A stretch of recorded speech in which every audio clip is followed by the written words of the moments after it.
50 senators are pushing ahead with a bill that would reinstate all sanctions on Iran and create new ones if Iran doesn't roll back its nuclear program.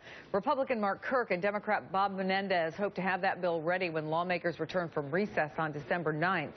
Now, the White House is concerned the move could derail this weekend's historic agreement to freeze Iran's program in exchange for the easing of sanctions. I want to bring in Adam Schiff, Democrat from California and a senior member of the Intelligence Committee. Always good to see you, Congressman. Good morning. Thanks, Chris. Good morning. So are you in favor of giving the administration time to test this new agreement? I am. I think there are several objectives that are accomplished in the agreement that are very important. Iran has to get rid of its 20% enriched stockpile. It has to freeze its stockpile of 3.5% uranium. It has to freeze work on the reactor, the heavy water reactor at Iraq. All of those things, I think, are very positive, and what we give up is a small lifting of the freeze on Iranian assets, not much to help the Iranian economy. So I'm concerned about the talk of additional round of sanctions right now. The Congress really needs to be working in concert with the President on this. This is one of the preeminent national security challenges of the day, and we don't do well in a negotiation if we are internally divided.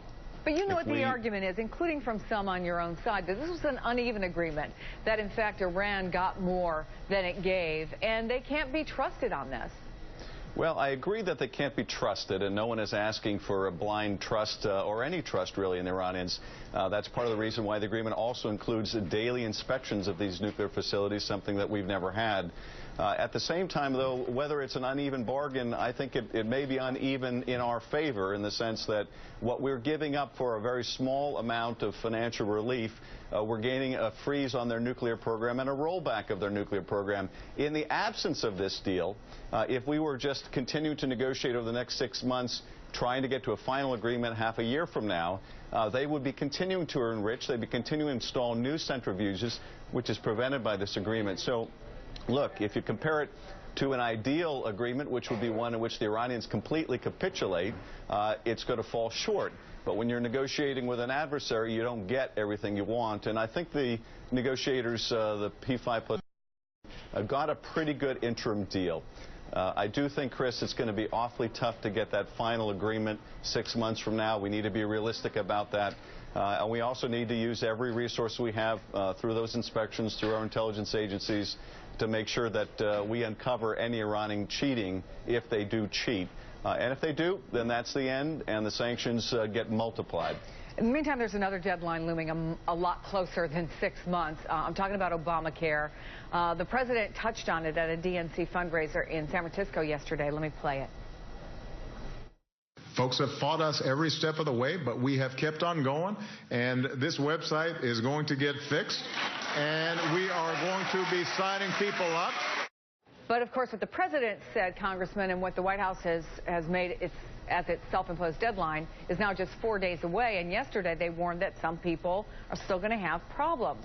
I mean, how concerned are you, first of all, about the fact that people are still likely to have problems, but also the political implications, that it could be more ammunition for Republicans heading into the midterms? Well, you know, I am concerned that we've had this flawed rollout, and a lot of people have been frustrated trying to enroll online. But the website is improving. It is gaining an access for people that want to enroll in the health insurance plans. And at the bottom, at the end of the day, the most important thing is, are we insuring people? Are we giving them affordable coverage? And there, I think the Affordable Care Act is going to be a success. It is going to be rocky in its implementation. Any major reform will be. But we should measure it against what it's intended to achieve.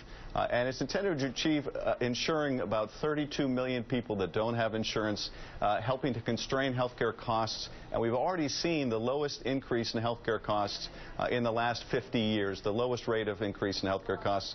So we're already seeing some important objectives met. But, boy, I certainly would have preferred a flawless out of this. I hope people will go back to the website and try again, because there are some great opportunities to get affordable coverage, and I think this does move our country in the right direction.